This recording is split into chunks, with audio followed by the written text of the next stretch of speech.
Bonjour, chers amis, j'espère que vous allez tous bien. Alors, c'est avec vous que j'ai entendu la mauvaise nouvelle. C'est avec vous que j'ai compris qu'effectivement, hier, dimanche, dès 16h, M. Pape Alé Niang, notre fameux journaliste, est en garde à vue. Alors, ceci m'a fait penser, ceci m'a amené à considérer justement la liberté de la presse. Comme vous le savez, c'est quelque chose qu'on a longtemps chanté en Afrique. Mais cependant, ça a fait tilt dans ma tête. Je me suis dit, mais tiens, il y a juste 8 ans, Jeff Bezos avait acheté le Washington Post.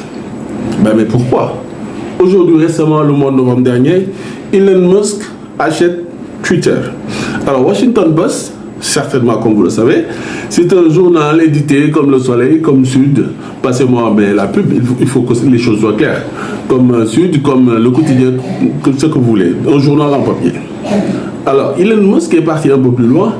Et ma foi, j'ai fait ici un short où j'expliquais effectivement que Elon était fatigué, en tout cas fatigué, par l'opinion démocratique et l'opinion républicaine qui lui interdisait, ou bien qui lui mettait les bâtons dans les roues pour qu'il ne puisse pas acheter, pour qu'il ne s'offre pas Twitter à 44 milliards de dollars US.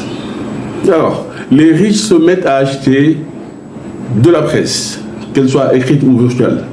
Mark Zuckerberg aujourd'hui est l'un des très rares à être au pilote, ou bien en tout cas à piloter son entreprise. Même étant très riche, il reste aux commandes, il pilote.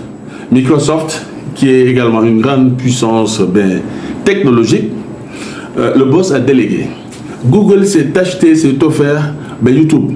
Alors c'est la course vers l'influence, c'est la course vers la domination donc des médias, qu'ils soient virtuels ou écrits.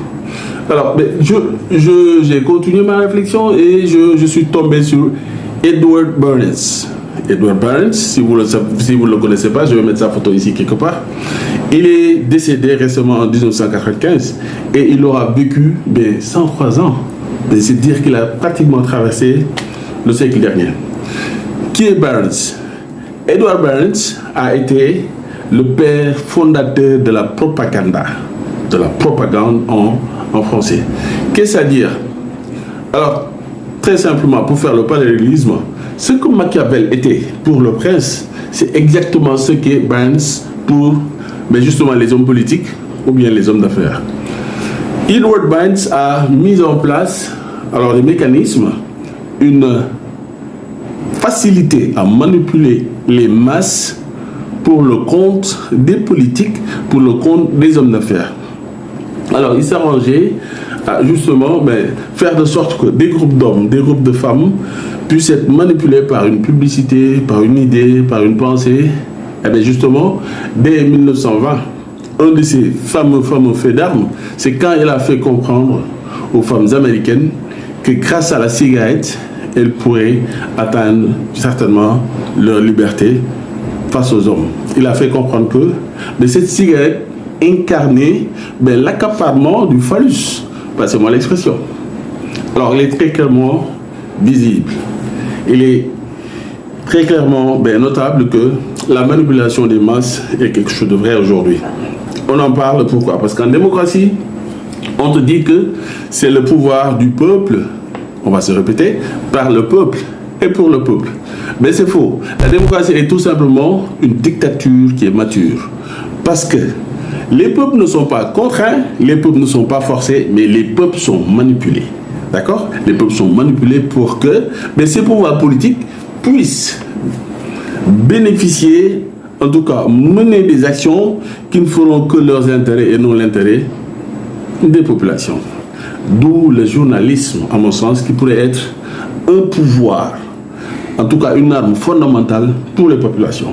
Alors quand j'ai regardé le site du CESTI, la maison de presse la plus célèbre au Sénégal, j'ai vu très clairement en quelques mots la mission du journaliste, ou bien la mission le journalisme a pour mission d'éduquer, d'éveiller, de conscientiser, d'informer les peuples et de tordre la main des manipulateurs.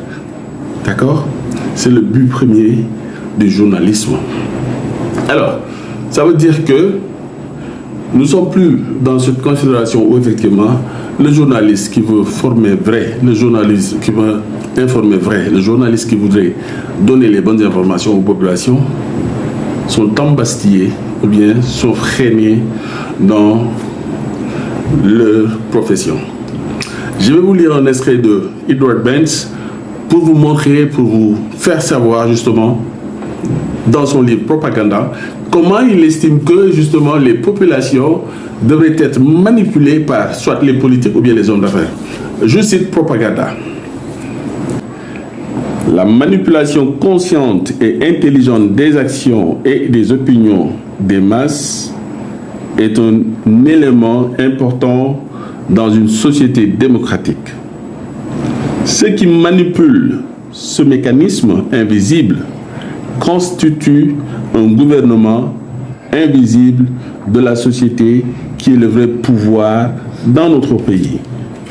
Nous sommes gouvernés, nos esprits sont formés, nos goûts éduqués, nos idées suggérées en grande partie par des hommes dont nous avons jamais entendu parler.